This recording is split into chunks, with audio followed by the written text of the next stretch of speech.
सतगुरुदेव की जय।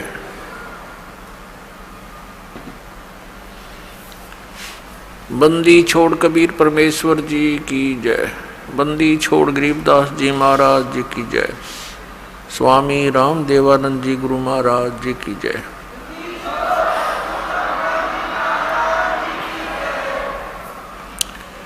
गरीब नमो नमो सतपुरुष को नमस्कार। गुरु की नहीं सुर नर मुनि जन साधुआं संतों सर्वसदी नहीं। सतगुरु साहेब संत सब डंडो तुम प्रणाम। आगे पीछे मध्य हुए तिनको जा कुर्बान। नराकार निर्विषम काल जार वैवंदनम। निर्लेपम निज निर्गुणम अकल अनुबेशुंदनम। सोहम सुरति समापतम सकल समाना निर्तलय। उज्ज्वल हीरंबर हरदमम बेपरवा अथाह वार पार नहीं मध्यतम। ग्रीब जो सुमर सिद्ध होई गणनायक गलता ना करो अनुग्रह सोई पारस पद परवाना। आदि गणेश मनाऊं गणनायक देवन देवा। चरण कमल लो लाऊं आजंत करूं सेवा। परम शक्ति संगीतम रिद्धि सिद्धि दाता सोई। अवगत गुण अतीतम सत पुरुष निर्मोही। जगदम्बा जगदीशम मंगल रूप मुरारी। तन मन अर्पों शीसम भक्ति मुक्ति भंडारी। सुर नर मुनि जन ध्यावे ब्रह्मा विष्णु महेशा। शेष शेष मुख गावे पूज्य आदि गणेशा। इंद्र कुबेर सरीखा वरुण धर्म राय धावे। समर्थ जीवन जी का मन इच्छा फल पावे। 33 कोटि आधारा दावे शेष 88। उत्तर बहु जल पारा कट है यम की फांसी। 33 कोटि अदारा दावे शेष 88। उत्तर बहु जल पारा कट है यम की फांसी। कर जोरों विनती करूं धरूं चरण पर शीसे। गुरु जी राम देवानंद जी महाराज ने दियो नाम बख्शीश। कोटि कोटि सिजदा करूं कोटि कोटि प्रणाम। चरण कमल में राखियो मैं बंदी जाम गुलाम। कुत्ता हूँ गुरुदेव का रामपाल दास का नाम। गले प्रेम की जेवड़ी जा खेचो वहाँ जाऊं मैं। तो करो तो बावड़ू दूर दूर करो तो जाऊं। जो रखो तो ही रहूं। जो देवो सुख जय इब के सतगुरु मिले। सब दुख आँखों रोए। चरणों ऊपर शीस धरूं कहूँ जो केड़ी हो। कबीर गुरु जी मिलेंगे पूछेंगे कुशलात। आदि अंत की सब कहूँ अपने दिल की बात। गुरु जी तुम ना भूलियो चाहे लाख लोग मिल जाही। हम जैसे तुमको बहुत हैं तुम जैसे हमको नहीं। तुमरे विसारे क्या बने मैं किसकी शरण में जाऊं।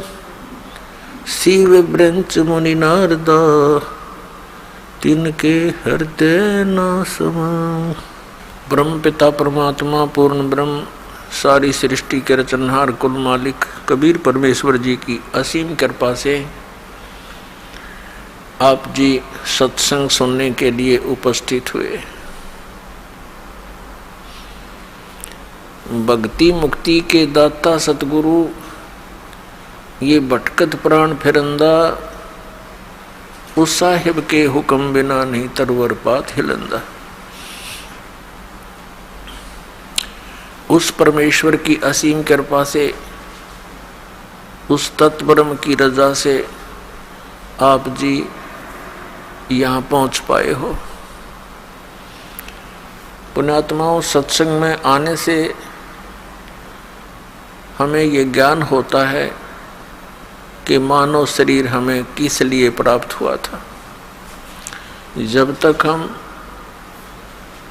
महापुरुषों के विचार नहीं सुनते, सत्संग नहीं सुनते, तब तक हम अपने उसी कर्म को, उन्हीं क्रियाओं को जो हमारे पूर्वज करते हुए आए हैं, उन्हीं को हम सत्य मानते थे। संतानों उत्पत्ति, उनकी परवरिश करना, उनके विवाह आदि कर देना, फिर उनके संतान की कामना करना, फिर बेशक मर जाए कोई प्रॉब्लम नहीं। तो ये तो हमारे ना चाहने से भी हो रहा था, क्योंकि जो हमने कर्म करना चाहिए था उसका ज्ञान ना होने से हम जो भी प्रारब्ध से प्राप्त कर रहे थे उसको हम ये सोच रहे थे हम कर रहे हैं, हमारे ही करने से सब कुछ हो रहा है। लेकिन ये हमारी भूल थी, अध्यात्म तत्व ज्ञान का अभाव था। जो हमने करना चाहिए था वो हमने शुरू भी नहीं किया होता है जब तक हम सत्संग नहीं सुनते। कोई तो कहा करता था कि मैंने ऐसे 5 प्लाट ले लिए, 2 कोठी बना दी, सब बच्चों का विवाह बड़े ठाठ से कर दिया। मैंने बहुत परिश्रम किया, मेहनत की, और जिससे धन प्राप्ति हुई। कोई कहता था मैंने ऐसे कर दिया। तो ये सब भूल थी प्राणी की कि ये इस जीव को जो मानव शरीर प्राप्त होता है तो केवल प्रारब्ध ही प्राप्त होता है। जीव का ना चाहा होता है ना किया होता है। और फिर कुछ वृद्ध व्यक्ति बैठकर आपस में चर्चा करते हैं, गोष्ठी किया करते थे, एक दूसरे की कुशल मंगल पूछा करते थे। तो बताते थे कि मेरे जो है ना 2 लड़के थे, 2 लड़की, 2 लड़के 2 लड़की हुई, दोनों के परमात्मा ने संतान दे रखी है, पुत्र पुत्रियां सबको प्राप्त हैं, सबका विवाह कर दिया है, मेरा काम पूरा हुआ, अब बेशक भगवान उठा ले। अब इतना ही ज्ञान था उन भोली आत्माओं को कि बस काम पूरा हो गया, संतानों उत्पत्ति, उनकी परवरिश, विवाह, फिर उनका भगवान ने संतान दे दी, बस अब हमारा काम पूरा हुआ। तो पुण्यात्माओं, जो हमारा काम था वो तो हमने शुरू भी नहीं किया, और जो हमने किया वो होना ही था। जिसको हम ये सोचते हैं कि हमने किया वो तो आपको प्राप्त ही होना था। जैसे विवाह के पश्चात परिवार का भी और साथ में जिन बच्चों का विवाह हुआ है उनका एक ही मनोरथ होता है कि भगवान पुत्र दे, क्योंकि हमने अज्ञानता के कारण पुत्र और पुत्री में बहुत भेद मान रखा था। इसका कारण हमारा अध्यात्म ज्ञान ही था। लेकिन पुत्र और पुत्री में कभी भी हमारे मन में स्वप्न में भी ये नहीं आना चाहिए कि कोई अंतर है। एक ही मिट्टी के खिलौने हैं, एक ही जैसे विचार हैं, और हमारी ममता भी बच्चों में एक ही जैसी होनी चाहिए। विचार हमारे उच्च होने चाहिए, परमात्मा जो दे उसमें संतुष्टि होनी चाहिए। अध्यात्म ज्ञान न होने से हम 90% दुखी रहते हैं। अब जैसे प्रत्येक व्यक्ति का यही उद्देश्य और आशा होता है कि पुत्र हो, लेकिन पुत्री होगी। फिर ये सोचा कि भगवान अब के तो पुत्र दे, दूसरी भी पुत्री होगी, बेटी होगी। तीसरी की तो पूरी कामना थी कि तीसरा पुत्र हो ही हो, वो भी पुत्री होगी, चौथी भी पुत्री होगी और पांचवी भी होगी। अपने आत्माओं ना तो हमारा किया हुआ, ना हमारा चाहा हुआ, वही हुआ जो होना था। हमने जो करना था उसका ज्ञान होता है सत्संग से। सत्संग हमें सुनने को मिला नहीं। हम आजीवन एक पेट के निर्वाह की व्यवस्था में ही सारा जीवन व्यर्थ कर कर चले जाते रहे। यदि कभी किसी को प्रेरणा होती भगवान की भक्ति की तो गांव गांव में नरे बैठे हैं ये मिसगाइड करने वाले संत। कोई किसी ने मंदिरों तक सीमित कर दिया, किसी ने समाध तक सीमित कर दिया, किसी ने मस्जिद तक, किसी ने गुरुद्वारे तक सीमित कर दिया। जो क्रिया हमें करनी चाहिए थी वो हमारे सदग्रंथ, हमारे महापुरुष बताते हैं, उनकी अमरवाणी बताती है। उसके आधार से हमने करना चाहिए था। वो ज्ञान हमें प्राप्त नहीं हो सका क्योंकि हम अशिक्षित थे। और सभी सदग्रंथ जो थे वो लिपिबद्ध थे, कोई किसी लैंग्वेज में, कोई किसी लैंग्वेज में, और जन साधारण किसी भी लैंग्वेज से परिचित नहीं था। जैसे पवित्र चारों वेद, पवित्र श्रीमद् भगवत गीता और पवित्र पुराण, ये सभी संस्कृत भाषा में लिपिबद्ध थे। और जन साधारण संस्कृत भाषा को नहीं पढ़ता था, उनको अधिकार भी नहीं था पढ़ने का। केवल एक ब्राह्मण वर्ग ही संस्कृत पढ़ने का अधिकारी था और बाकी जनता ये सिरदर्द भी मोल लेना नहीं चाहते थे कि भी ये ठीक है, महापुरुष हैं, संस्कृत पढ़ते हैं, वेदों गीता और पुराणों को इन्होंने पढ़ा है, जाना है, और ये हमें जो बता रहे हैं वो सही है क्योंकि ये संस्कृत के ज्ञाता है। तो अन्य समाज को, भगत समाज को कोई ऑब्जेक्शन हुआ नहीं और ये दृढ़ होता चला गया कि ये जो ज्ञान देते हैं वो ठीक है। और जितने भी संत महात्मा थे पहले वो सभी एक ही ज्ञान देते थे कि श्री ब्रह्मा, श्री विष्णु, श्री शिव जी ये अजरो अमर हैं, सर्वेश्वर हैं, महेश्वर हैं, मृत्युंजय कालज्य, इनकी उपमा किया करते थे।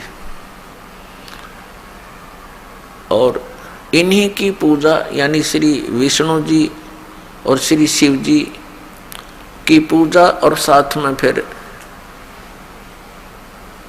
मृत्यु के उपरांत सब क्रियाएं, जैसे 13वीं वर्षोद्धी वर्षी 17वीं जैसे भी करवाते थे, फिर उनके श्राद्ध, अस्थियों को उठाकर गंगा में प्रवाह आदि सब क्रियाएं हमसे कराते रहे।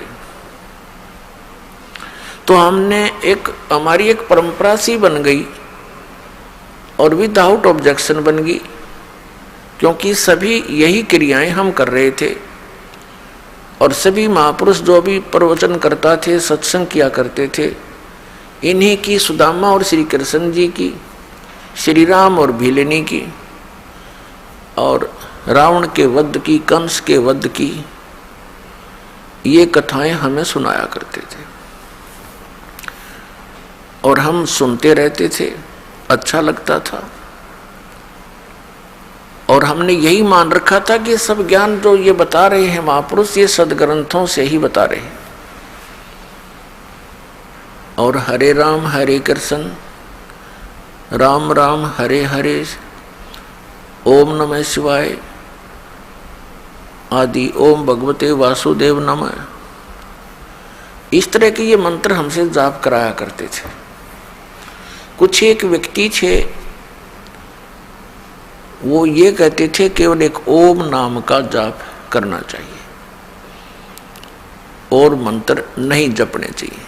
ये तो कोई एकाध ही मिलता था।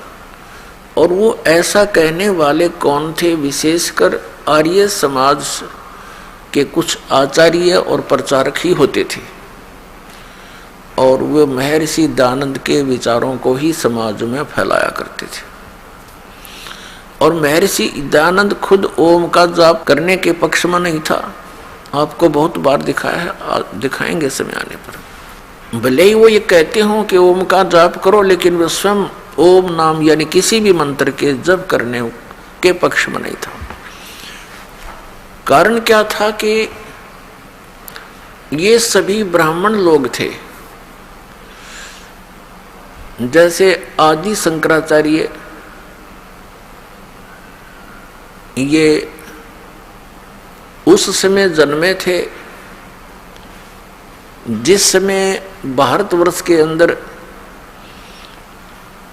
बुद्ध धर्म की जो है अत्यधिक प्रचार हो रहा था बुद्ध धर्म का, और बहुत शीघ्रता से फैल रहा था। उस समय आदि शंकराचार्य जी का जन्म हुआ ईसा मसीह जी से 508 वर्ष पूर्व। तो उस आदि शंकराचार्य का उस समय जन्म होना हमारे लिए वरदान सिद्ध हुआ, क्योंकि यदि बुद्ध धर्म भारतवर्ष में फैल जाता तो पूरा भारतवर्ष नास्तिक हो जाता। जैसे बुद्ध धर्म फैला चीन में, आज देख रहे हैं कि चीन में कोई राम नाम परमात्मा को याद करने वाला प्राणी शायद ही कोई हो। इसका कारण क्या रहा कि ये महापुरुष जैसे महात्मा बुद्ध थे, ये पुण्यकर्मी प्राणी थे पूर्व जन्म के, और इनके कुछ संस्कार शेष रह जाते हैं। उनको फिर मानव शरीर में ये यहाँ का भगवान ब्रह्म देता है, और वो सीधे स्वर्ग से आए हुए थे। जिस स्थान से आत्मा आता है, भले ही उसके ऊपर यहाँ आकर के 3 गुणों का प्रभाव तुरंत हो जाता है, फिर भी उसके अंदर एक विशेष कसक परमात्मा की और उस सुख के प्राप्ति की बनी ही रहती है। इस आधार से उसने घर त्याग दिया महात्मा बुद्ध ने, और बिहार के अंदर गया शहर के पास एक वट वृक्ष के नीचे उसने बैठकर परमात्मा पाने की मनमुखी साधनाएं शुरू कर दी। हठ योग, निराहार रहकर बैठ गया। अब उसको प्राप्त कुछ हुआ नहीं, मरने को हो गया। हिला टहला जा नहीं, बोला भी नहीं जा रहा था।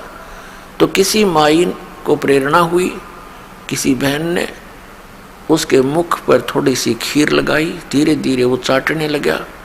तीसरे चौथे दिन उसने आंखें खोल ली और उठ के फिर प्रचारक बन गया और विधान बना दिया कि starvation could not lead to salvation. व्रत रखने से, भूखा मरने से भगवान प्राप्ति नहीं हो सकती, आत्म कल्याण नहीं।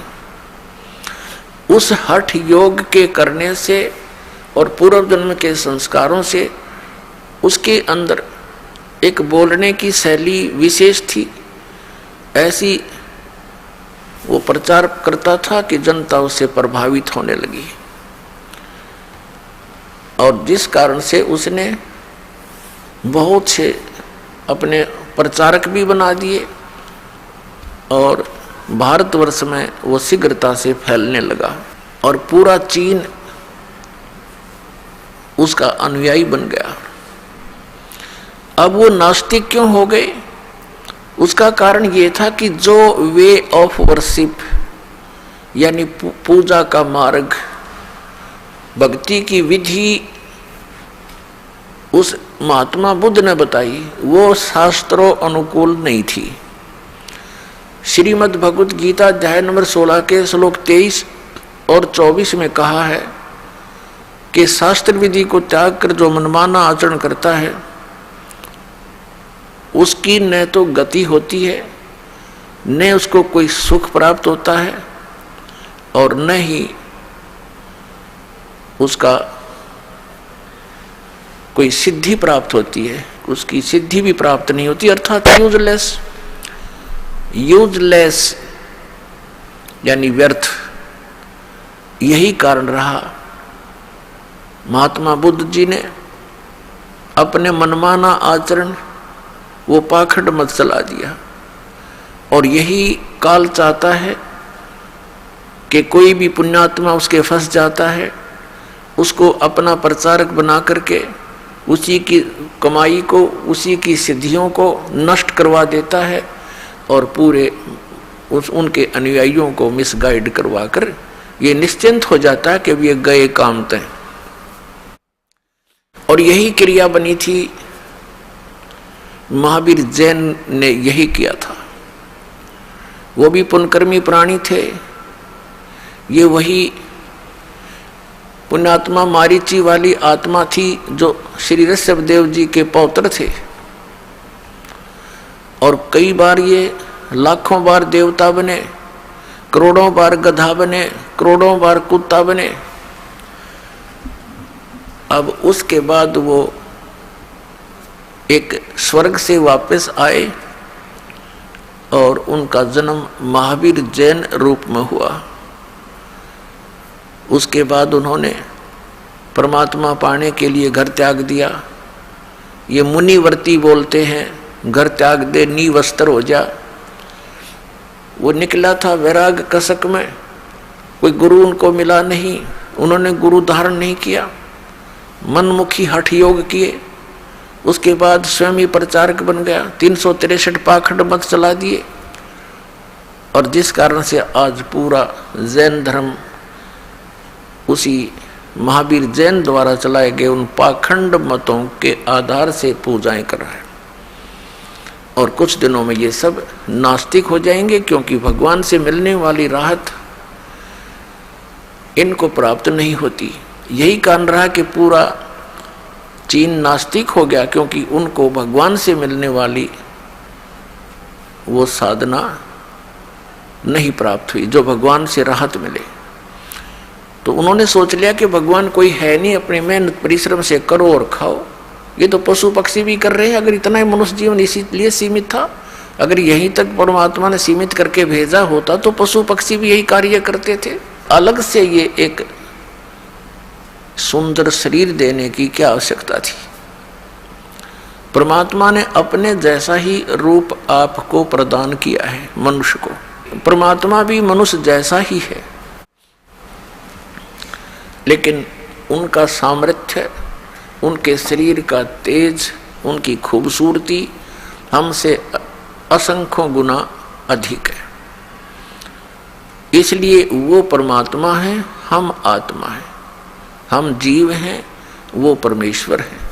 आदि शंकराचार्य का जन्म उस समय हुआ जिस समय भारतवर्ष में बौद्ध धर्म बहुत शीघ्रता से फैल रहा था। ये काल भगवान के द्वारा विशेष रूप से भेजे गए थे आदि शंकराचार्य, और इन्होंने 8 वर्ष की आयु में ये दीक्षित हो गए थे, और उसके बाद 32 वर्ष की आयु में इनकी मृत्यु हो गई थी। उस दौरान इन्होंने इन 4 मठों की स्थापना की।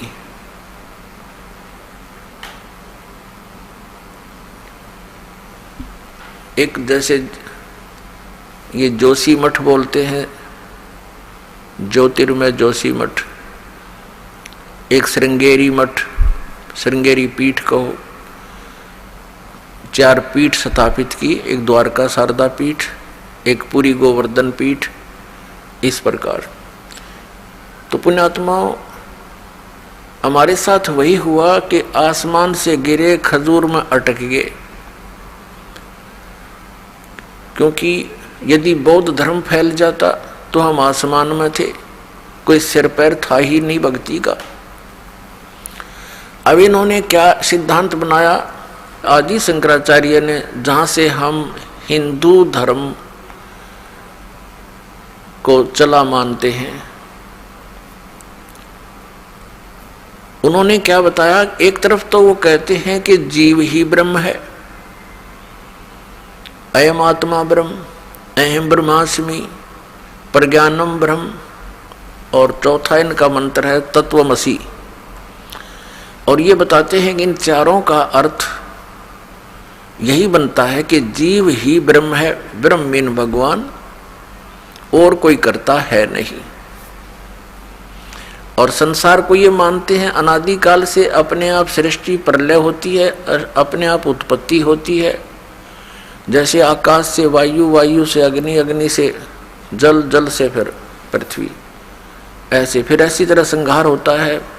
कहते हैं जल से पृथ्वी, ऐसे ही पृथ्वी पर जल हो जाएगा, जल को फिर सूर्य समाप्त कर देंगे, फिर वायु में समा जाएगी, आकाश में मिल जाएगा। तो इनका कहना कि सिर्फ एक तत्व जो अहम तत्व है, कहते वही शेष रह जाता है, उसी से सब बन जाते। श्रीमद् भगवद गीता अध्याय नंबर 16 के श्लोक नंबर 6, 7 और 8 में ये कंसेप्ट क्लियर कर दिया है कि जो व्यक्ति ये मानते हैं कि परमात्मा का अस्तित्व कोई नहीं है, आत्मा यानी जीव ही ब्रह्म है, और संसार ये अपने आप बनता और बिगड़ता है, इसका कोई करता नहीं, जीव ही करता है।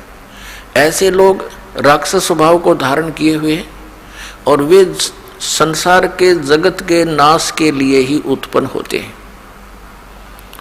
पुण्यात्माओं, ये क्योंकि हमने न तो सदग्रंथों का ज्ञान, इन हमारे जो धर्म गुरुओं ने, हिंदू धर्म के धर्म गुरुओं ने हमारे को शास्त्र विरुद्ध ज्ञान दे रखा है और शास्त्र विधि को त्याग कर मनमाना आचरण दे रखा है, जिस कारण से ये दास जो शब्द सत्य बोलता है वो प्रत्येक हिंदू धर्म के पुण्यकर्मियों को बहुत खटकते हैं, कुनैन जैसे कड़वे लगते हैं।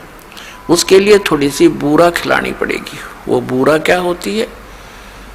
जिन सदग्रंथों को हम सत्य मानते हैं, उन्हीं सदग्रंथों में आपको ये दास के वचन जो बोले हैं मिल जाते हैं, तो आपको वो बुरा का काम करते हैं, आपका कड़वापन समाप्त हो जाता। दिखाते हैं, ये देखिएगा श्रीमद् भगवद गीता, गीता प्रेस गोरखपुर से प्रकाशित है।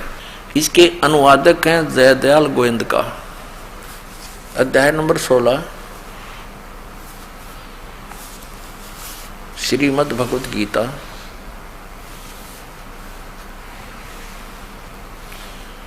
और ये श्लोक 7 में। असुर स्वभाव वाले मनुष्य प्रवृत्ति और निवृत्ति दोनों को भी नहीं जानते, इसलिए उनमें न तो बाहर भीतर की शुद्धि है और न श्रेष्ठ आचरण और न सत्य भाषण ही है। 8 में क्या कहा है? ये 8 है। वे आसुरी प्रकृति वाले मनुष्य कहा करते हैं, जगत आश्रय रहित है, सर्वथा असत्य और बिना ईश्वर के है, अनीश्वर है। अपने आप केवल स्त्री पुरुष के संयोग से उत्पन्न है, केवल काम ही इसका कारण है, इसके सिवा और क्या है। अब 9 में क्या कहा है? इस मिथ्या ज्ञान को अवलंबन करके जिनका स्वभाव, इस मिथ्या ज्ञान को अवलंबन करके जिनका स्वभाव नष्ट हो गया है, जिनकी बुद्धि मंद है, वे सबका अपकार करने वाले कुकर्मी मनुष्य जगत के नाश के लिए ही समर्थ होते हैं। अपने आत्माओं, हमारे जो सदग्रंथ हैं ये हमें मान्य हैं। इसके अतिरिक्त हमें जो कोई भी दंत कथा सुनाता है वो हमें मान्य नहीं होनी चाहिए। तो हमारे पवित्र सदग्रंथ कौन कौन से हैं? पवित्र चारों वेद, ऋग्वेद, यजुर्वेद, सामवेद और अथर्ववेद। और पांचवा वेद वो सूक्ष्म वेद है जो परमेश्वर ने स्वयं आकर अपने मुख कमल से बोला है,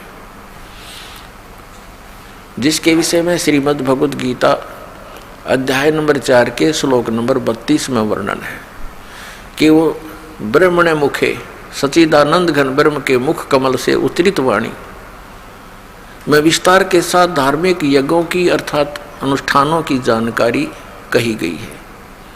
वो तत्व ज्ञान है। चौथे अध्याय के 34वें श्लोक में कहा कि उस तत्व ज्ञान को तत्वदर्शी संतों के पास जाकर समझ। वो तत्वदर्शी संत तुझे उस परमात्म तत्व का ज्ञान कराएंगे। उनको दंडवत प्रणाम करने से, कपट छोड़कर नम्रतापूर्वक प्रसन्न करने से वे तुम्हें उस तत्व ज्ञान का प्रचार करेंगे। और पवित्र श्रीमद् भगवद गीता ये इन चारों वेदों का सारांश है। और इसके अंदर थोड़ा सा और गीता ज्ञान दाता जो बोल रहा है गीता को, वो ब्रह्म है, वो सर्वपुरुष है, वो यहाँ का भगवान है, श्री ब्रह्मा विष्णु महेश का वो पिता है। वो क्या करता है, कभी अपने पुत्र विष्णु के रूप में, सद्गुण विष्णु के रूप में दर्शन दे देता है, कभी अपने पुत्र रजगुण ब्रह्मा जी के रूप में दर्शन दे देता है, और किसी को वो अपने पुत्र शिव के रूप में, तमोगुण शिव के रूप में दर्शन दे देता है। और जिस कारण से ये भ्रम फैल जाता है, ये समझ नहीं पाए अभी तक हमारे आचार्य गुरु मंडलेश्वर कि ये कौन है। कभी ये कहते हैं, जैसे इनसे कोई प्रश्न करता है कि हमने सुना है रजगुण श्री ब्रह्मा जी, सतगुण श्री विष्णु जी और तमगुण श्री शिव जी है, क्या आप इस बात से सहमत हैं? तो कुछ एक तो कहते हैं हाँ सहमत हैं, वो तो बिल्कुल ठीक बोल रहे हैं क्योंकि पुराणों में ऐसा ही लिखा है। और कुछ एक चतुरता दिखाते हैं, वो कहते हैं उनकी चतुरता समझो या शास्त्र ना समझी समझो, उन सदग्रंथों को उन्होंने समझा नहीं। वो क्या कहते हैं कि नहीं, ऐसा है कि एक ही परब्रह्म परमात्मा है, परम ब्रह्म, और वो ही तमगुण से तमगुण रूप धारण करके वो जैसे शंकर रूप में परिवर्तित हो जाता है, बन जाता है, वही सतोगुण से विष्णु बन जाता है और वही रजोगुण से ब्रह्मा बन जाता है, वो एक ही है। तो ऐसी जो स्टेटमेंट देता है, ऐसे विचार रखता है, वो अपनी इन पवित्र पुस्तकों से भी परिचित नहीं है, पवित्र पुराणों से भी परिचित नहीं है, वो बिल्कुल अज्ञानी है या वो चतुर व्यक्ति है।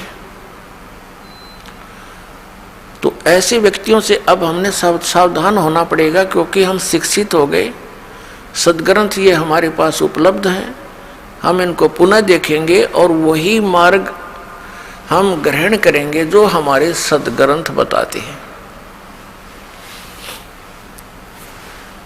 गीता जी अध्याय नंबर 16 के श्लोक नंबर 23-24 में यही निर्णय दिया कि अर्जुन, जो शास्त्र विधि को त्याग कर मनमाना आचरण करते हैं उनको न तो कोई सिद्धि प्राप्त होती है, न उनकी गति होती है और न ही कोई सुख प्राप्त होता है।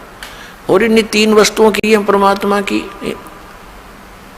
भक्ति साधना उपासना करते हैं। फिर तुरंत ही 24वें श्लोक में गीता अध्याय नंबर 16 के कहा है कि अर्जुन, इससे तेरे लिए कर्तव्य और अकर्तव्य की अवस्था में सदग्रंथ ही प्रमाण है। यानी अन्य किसी की दंत कथा पर विश्वास मत करना, जो सदग्रंथों में प्रमाण हो उसी को ग्रहण करना। अब पुण्यात्माओं, ये दास आपको वो सदग्रंथ रूबरू करा रहा है जिनमें जो प्रमाण है और जो साधनाएं हमने करनी चाहिए, जो ना करनी चाहिए। तो हमने साधना करनी चाहिए केवल जो हमारी सदग्रंथ बताते हैं, और उन सदग्रंथों में भक्ति सतर के यानी साधना के सतर के जो ग्रंथ है वो 5 वेद हैं। एक ऋग्वेद, सामवेद, यजुर्वेद और अथर्ववेद, और 5वां सवसम वेद जिसको सूक्ष्म वेद भी कहते हैं। तो सूक्ष्म ये 4 वेद तो परमात्मा ने, परम अक्षर ब्रह्म ने, इस ब्रह्म के सरपुरुष के, जिसको ये सदाशिव भी कहते हैं, जिसको ये महाविष्णु भी कहते हैं, महाब्रह्मा भी कहते हैं, जो आचार्य लोग हैं हिंदू धर्म के, ये समझ नहीं पाए ये कौन है। इसी को महाब्रह्मा, इसी को महाविष्णु, महाशिव कहते हैं, क्योंकि इसने प्रतिज्ञा की हुई है कि मैं कभी भी अपने वास्तविक रूप में किसी को दर्शन नहीं दूंगा। और ये जिस कारण से उसको निराकार बताते हैं। और क्या कहते हैं, जैसे इनसे कोई प्रश्न करता है कि परमात्मा निराकार है या साकार, तो ये उत्तर देते हैं कि निराकार भी है, साकार भी है। ये कोई बात हुई? अब ये इनका कोई उत्तर है, अज्ञानता से परिपूर्ण है। फिर ये आगे उसको डिफाइन करते हैं, परिभाषित करते हैं कि परमात्मा निराकार है, और जब वो अवतार धारण करके आता है श्री राम, श्री विष्णु रूप में, कृष्ण रूप में, तो वो साकार होता है। यहां तक इनकी बुद्धि सीमित है। परमात्मा निराकार भी है और साकार भी है। ये पहले तो ऐसे शब्द जो बोलता है वो ज्ञान के आसपास भी नहीं है, अध्यात्म ज्ञान के, केवल मूर्ख बनाना ही उसका उद्देश्य है। बहुत दिन हम मूर्ख बन लिए, पर अब नहीं बनेंगे। अब हम उस सत्य ज्ञान को ग्रहण करेंगे जो हमारे सदग्रंथों में लिखा है। तो इस कारण से ये न तो वेदों से परिचित, न ये पुराणों से परिचित, और कहाँ ये शंकराचार्य, कहाँ ये गुरु मंडलेश्वर और गीता के मर्मज्ञ ज्ञाता, गीता मनीषी, इन कख का पता नहीं गीता और वेदों और पुराणों के बारे में। अपने आत्मा वो समय आ गया है कि हम स्वयं अपने सदग्रंथों को पढ़ेंगे और यथार्थ मार्ग ग्रहण करेंगे। अब प्रसंग चल रहा है कि हमारे वो पवित्र सदग्रंथ जो हमें सहयोग में लेने पड़ेंगे वो कौन कौन से हैं, जिनको आधार बनाना पड़ेगा। तो 5 तो ये वेद हो गए, और 4 वेदों का सारांश उस सूक्ष्म को छोड़कर 4 वेदों का सारांश है श्रीमद् भगवत गीता। लेकिन श्रीमद् भगवत गीता बोली किसने है? ये सरपुरुष ने बोली है। श्रीमद् भगवत गीता अध्याय नंबर 15 के श्लोक नंबर 16 में 3 पुरुष हैं, 16 और 17 में 3 पुरुषों की जानकारी है। पुरुष माने प्रभु, स्वामी, एक सरपुरुष, एक अक्षर पुरुष। 15वें अध्याय के 16वें श्लोक में 2 पुरुष बताए, और इन दोनों की स्थिति बता दी कि ये भी और इनके अंतर्गत जितने प्राणी आते हैं वो सभी नाशवान हैं, जीव आत्मा किसी की नहीं मरती। और फिर गीता जी अध्याय नंबर 15 के श्लोक नंबर 17 में तुरंत कहा है कि उत्तम पुरुष है तू अन्य, परमात्मा इति उदाहरत है। उत्तम पुरुष यानी श्रेष्ठ प्रभु, श्रेष्ठ परमात्मा तो कोई और है, स्वामी भगवान, जिसे परमात्मा कहा जाता है। उत्तम पुरुष है तो अन्य परमात्मा इति उदाहरत है, जिसको परमात्मा कहा जाता है वो इन दोनों से अन्य है, सरपुरुष और अक्षर पुरुष से। और वही तीनों लोकों में प्रवेश करके शब्द का धारण पोषण करता है। जैसे 15वें अध्याय के गीता जी के मंत्र 1 में और 2 और 3, 4 में, गीता जी अध्याय नंबर 15 के श्लोक 1, 2, 3, 4 में प्रमाण दिया है कि उल्टा लटका हुआ संसार रूपी वृक्ष है, जिसकी ऊपर को जड़ है वो तो परम अक्षर ब्रह्म समझो, आदि पुरुष परमेश्वर। और नीचे तीनों गुण रूपी शाखा है। और जो संत इसके पूरे विभाग बता देगा सवेदविद, वो तत्वदर्शी संत है। तो परमेश्वर स्वयं आए थे वो सूक्ष्म ज्ञान प्रदान करने के लिए, सूक्ष्म वेद प्रदान करने के लिए, और वो ऐसा प्रत्येक युग में करते हैं। यही वेदों में प्रमाण है कि परमात्मा ऐसी लीला करता है। वो सह शरीर आता है और सह शरीर चला जाता है। वो साकार है, नर आकार है, मनुष्य दृश्य है वो परमात्मा। हमरे ही उनिहार है, हमारा सृजनहार। उन महापुरुषों ने जिन्होंने परमात्मा को पाया उन्होंने भी ऐसा ही बताया। तो वो आकर के हमें, उसने स्वयं आकर के उस सन 1398 से सन 1518 तक 120 वर्ष परमात्मा एक तत्वदर्शी संत की भूमिका करते हुए, और साथ में हमें एक उदाहरण देने के लिए कि आदमी अपना निर्वाह स्वयं करता हुआ भी भक्ति कर सकता है। जुलाहे का कार्य किया करते थे, धानक का। उन्होंने उस समय बताया था अक्षर पुरुष एक पेड़ है, निरंजन वा की डार, और तीनों देवा शाखा हैं, ये पात रूप संसार। तो उस परमेश्वर ने स्वयं बताया था कि इस उल्टे लटके हुए संसार रूपी वृक्ष को समझो, जड़ तो वो स्वयं है, उसकी जानकारी ते दास देगा। उसके बाहर उन्होंने सारा बता दिया कि अक्षर पुरुष एक पेड़ है, जैसे तना बाहर दिखाई देता है वो तो अक्षर पुरुष समझो, उसके एक मोटी डार हो तो उसको सर पुरुष समझो। ये ज्योत निरंजन श्री ब्रह्मा विष्णु महेश के पिताजी, और उस डार के फिर 3 शाखा हैं, रजगुण ब्रह्मा, सतगुण विष्णु, तमगुण शिव जी। ये शाखा जानो उस संसार रूपी वृक्ष की। श्रीमद् भगवद गीता अध्याय नंबर 15 के श्लोक नंबर 1 से 4 और 16, 17 को समझने के लिए ये इस चित्र की आवश्यकता पड़ेगी आपको। देखिएगा, ये है संसार रूपी उल्टा लटका हुआ संसार रूपी वृक्ष। अब जो ये पूरा एक संसार रूपी वृक्ष है, और ये जो जमीन से बाहर दिखाई देता है इसको पेड़ बोलते हैं। जड़ें प्रोक्ष होती है, प्रोक्ष। अब इसमें क्या बताया है, परमेश्वर ने स्वयं आकर बताया था 600 वर्ष पहले तत्वदर्शी संत की भूमिका करने आए थे परमात्मा। उन्होंने क्या बताया था कि अक्षर पुरुष एक पेड़ है, सरपुरुष वा की डार, और तीनों देवा शाखा हैं, ये पात रूप संसार। और वही ज्ञानी इस दास को प्राप्त हुआ। अब ये तत्वदर्शी संत ये दास है। पूरे विश्व में किसी के पास,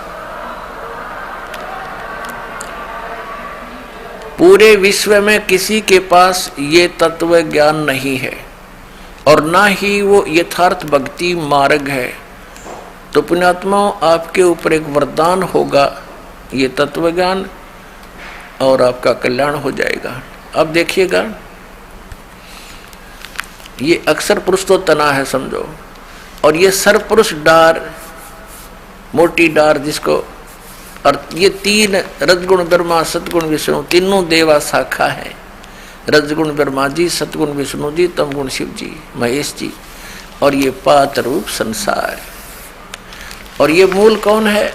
ये प्रोक्ष है, ये पूर्ण परमात्मा है, परम अक्षर ब्रह्म है। इसी के विषय में वेद भी बताते हैं। जैसे इन चारों वेदों का ज्ञान पूर्ण परमात्मा ने, परम अक्षर ब्रह्म ने स्वयं दिया था।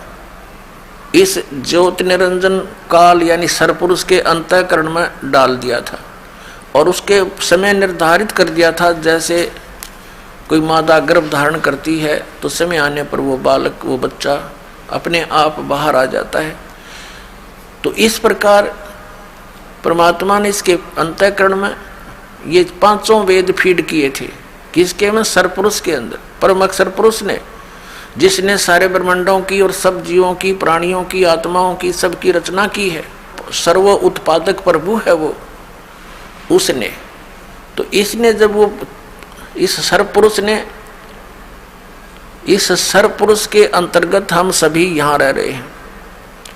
इसके 21 ब्रह्मांड हैं, हम एक ब्रह्मांड में रह रहे हैं। एक ब्रह्मांड में ये श्री ब्रह्मा, रजगुण, श्री विष्णु, सतगुण, श्री शिव जी, तमगुण, ये इसके पुत्र हैं सरपुरुष के, ये शाखा है। और ये यहाँ उत्पत्ति, सतिथि और संहार का कार्य ये तीनों ही कर रहे हैं।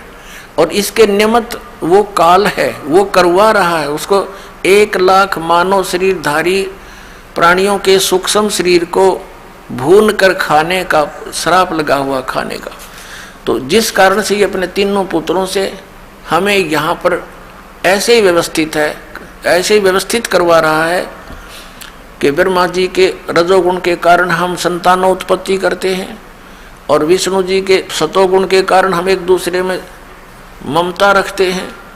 हमारे बस की बात नहीं कि हमारा मोह हट जाए यहाँ संसार, संपत्ति या परिवार से। और तमोगुण के भगवान शिव के कार्य से आप परिचित भी हैं कि क्रोध इतना बन जाता है और एक बार तो ये जीव बहुत जुल्म कर डालता है, हिंसा कर देता है, बाद में रोता रहता है। और ये शंकर भगवान काल का जो तीसरा पुत्र है ये संहार करता है और अपने पिता के लिए हमारा यहाँ आहार बना रखे। ये सत्य मानना, क्योंकि आपने अभी ज्ञान सुना ही नहीं था। दास के जितने भी सत्य वचन होंगे आपको एक बार तो ऊट पटांग लगेंगे, लेकिन जब ये प्रमाण आपके रूबरू होंगे दांतों तले उंगली दबाएगा पूरा मानव समाज। अपने आत्माओं, जैसे प्रसंग चल रहा था कि उल्टा लटका हुआ संसार रूपी वृक्ष है, अक्षर पुरुष एक पेड़ है, निरंजन वाकी डार और तीनों देवा शाखा हैं, ये पात्र रूप संसार ये आपके रूबरू हुआ। अब जड़ जो है वो परम अक्षर ब्रह्म है। गीता जी अध्याय नंबर 7 के श्लोक नंबर 29 में अर्जुन को ज्ञान दिया गया कि जो व्यक्ति जरा और मरण से, जरा माने वृद्धावस्था बुढ़ापे तक, मरण माने मृत्यु से छूटने का प्रयत्न करते हैं, वे उस तत्ब्रह्म से सारे अध्यात्म ज्ञान से और सब कर्मों से परिचित है वो व्यक्ति। क्योंकि जिनको ये पता लग गया कि ये संसार की सब जो वस्तु है ये हमारे काम की नहीं, जन्म मृत्यु सदा बनी रहेगी और परम अक्षर ब्रह्म की साधना करने से, उस तत्ब्रह्म की साधना करने से जरा भी समाप्त होगा, यानी वृद्धावस्था भी और मृत्यु भी। क्योंकि सचखंड सतलोक शाश्वत स्थान में सनातन परम धाम में जाने के बाद ये प्राणी ऐसे ही मनुष्य सदृश शरीर में रहता है और वहाँ इसकी मृत्यु नहीं होती, वृद्ध अवस्था नहीं आती, सदा युवा रहता है। तो उसके लिए यहाँ ज्ञान दिया गया। अब 7वें अध्याय के 29वें श्लोक में जिस तत्ब्रह्म के विषय में गीता ज्ञानदाता ने कहा, 8वें अध्याय के प्रथम मंत्र में अर्जुन ने पूछा कि भगवान किम तत्ब्रह्म, तो गीता ज्ञानदाता ने उसका उत्तर दिया 8वें अध्याय के 3रे श्लोक में कि वो परम अक्षर ब्रह्म है, वह परम अक्षर ब्रह्म है। तो यहाँ गीता अध्याय नंबर 15 के 1 से 4 में और 16 और 17 में ये परम अक्षर ब्रह्म जो है ये उत्तम पुरुष है तो अन्य परमात्मा इति उदाहरते, ये लोक तरम आविश्य विभर्ति अवय ईश्वर है, जो तीनों लोकों में प्रवेश करके सबका धारण पोषण करता है, वो परमात्मा वास्तव में अविनाशी है और वही परमात्मा है। परमात्मा का अर्थ होता है जो केवल सुख दे, दुख ना दे, केवल सुख देता है, दुख नहीं देता। और यहाँ जिसको हम परमात्मा मानकर सरपुरुष को, जिसका ओम नाम है, जो श्री ब्रह्मा श्री विष्णु श्री शिव जी के पिताजी हैं, और वो कहता मैं कभी किसी के समक्ष नहीं आता। 7वें अध्याय के 24 और 25 श्लोक में गीता जी में वो कहता है कि ये मूर्ख लोग मुझ अव्यक्त को व्यक्तिम आपनम मनन्ते, मुझे व्यक्ति रूप में मान रहे होंगे, श्री कृष्ण रूप में। आई एम नॉट कृष्ण, मैं तो अपनी योग माया से छुपा रहता हूँ, मैं कभी किसी के समक्ष नहीं आता। ये मेरा अनुत्तम घटिया विधान है, अटल विधान है, अविनाशी विधान है। और ये मुझे कृष्ण रूप में मानते हैं, मैं कृष्ण नहीं हूँ। क्योंकि वो तो बाहर निकल कर वो दिखाया उसने सब बुरा रूप श्री कृष्ण से विकराल रूप दिखाया, जिसको विराट बोलते हैं। कहते हैं ये है मेरा असली रूप है। तो वो स्वयं किसी के सामने नहीं आता और ये सरपुरुष है। अक्षर पुरुष है वो 7 संख्य ब्रह्मांड का स्वामी है, और ये सरपुरुष केवल 21 ब्रह्मांड का स्वामी है। तो गीता जी अध्याय नंबर 15 के श्लोक 17 में स्पष्ट किया है कि उत्तम पुरुष है तू अन्य परमात्मा इति उदारत, जिसको भगवान कहा जाता है। और यह लोक चरमावि से विवर्ती अवैश्वर है, जो तीनों लोकों में प्रवेश करके सबका धारण पोषण करता है, वो है वास्तव में अविनाशी परमात्मा। अब संसार रूपी वृक्ष की जो जड़ें हैं वो है वो परम अक्षर ब्रह्म, और उसी से पूरे वृक्ष को आहार प्राप्त होता है। सबका पूरे पेड़ का पालन पोषण मूल करती हैं, जड़ करते हैं। तो वो मूल रूपी परमात्मा परम अक्षर ब्रह्म है, और वो गुप्त है, वो तो प्रोक्ष है। तो दास ने बताया कि ये 5 वेदों का ज्ञान इस सरपुरुष को अपरम अक्षर पुरुष ने दिया था, इसके अंतःकरण में फीड कर दिया। जैसे एक मोबाइल से दूसरे मोबाइल में पूरी फिल्म की फिल्म भेज दी जाती है, ऐसे। तो इसने जब समय आने पर वो बाहर आए, देखा कि 5वें वेद के अंदर उस शाश्वत स्थान के पाने की, वहां के सब सुख सुविधाओं की जानकारी विशेष थी, और परम अक्षर ब्रह्म की विशेष जानकारी थी। इसने सोचा कि इन प्राणियों को यदि परम अक्षर ब्रह्म की जानकारी होगी तो ये सब भाग जाएंगे। इसने वो 5वां वेद नष्ट कर दिया, सूक्ष्म वेद। उसके देने के लिए परमात्मा स्वयं आते हैं, वहां से सचखंड से चल कर आते हैं, सतलोक से, शाश्वत स्थान से, और यहाँ प्रकट होकर के सबको वो तत्व ज्ञान का उपदेश करते हैं और सह शरीर चले जाते हैं। वो कवियों की तरह आचरण करते हैं, हमारे सदग्रंथ बताते हैं, हमारे पवित्र वेद बताते हैं।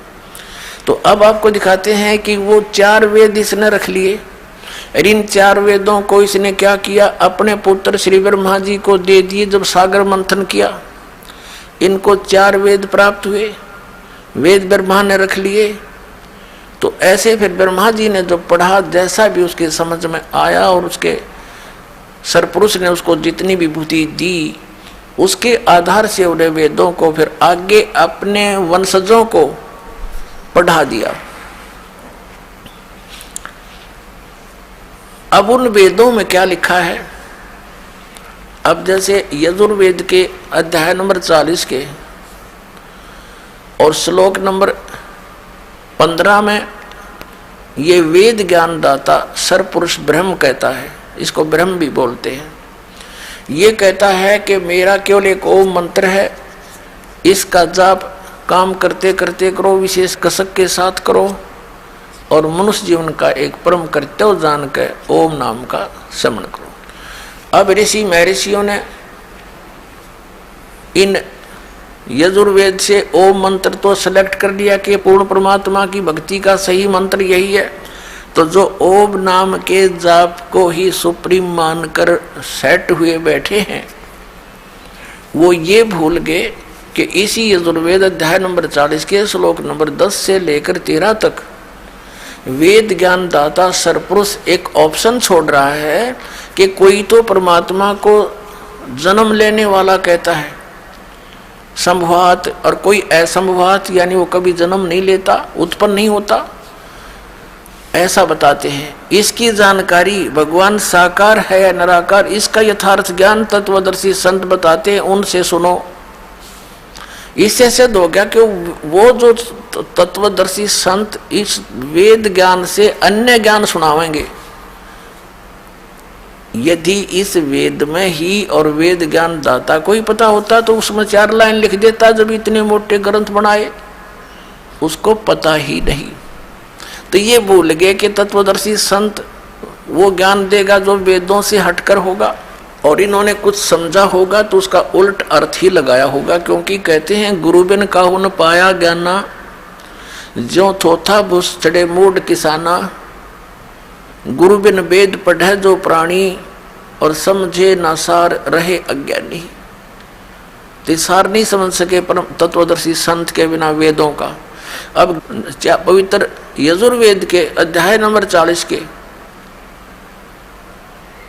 और श्लोक नंबर 15 आपको दिखाते हैं, फिर 17 दिखाते हैं। इसमें क्या कहता है वो ब्रह्म कि मेरा ते को मंत्र है, इसके सिमरण से जो अमरत्व प्राप्त होगा आपको वो उतना ही होगा। फिर 40वें अध्याय के यजुर्वेद के 17वें मंत्र में स्पष्ट कर दिया है कि मैं तो ब्रह्म हूँ और मेरा आकाश में यानी ब्रह्मलोक में रहता हूँ, और वो परमात्मा पूर्ण परमात्मा तो प्रोक्ष है, गुप्त है। जैसे संसार रूपी वृक्ष की जड़ें पृथ्वी में प्रोक्ष रहती हैं, लेकिन वो निराकार नहीं है, उनका अस्तित्व विशेष है वहाँ पर, लेकिन हम बगैर उसको देखे बगैर खोदे नहीं देख सकते। तो इसी प्रकार वो परमात्मा उल्टा लटका हुआ संसार रूपी वृक्ष की जो मूल है वो प्रोक्ष है।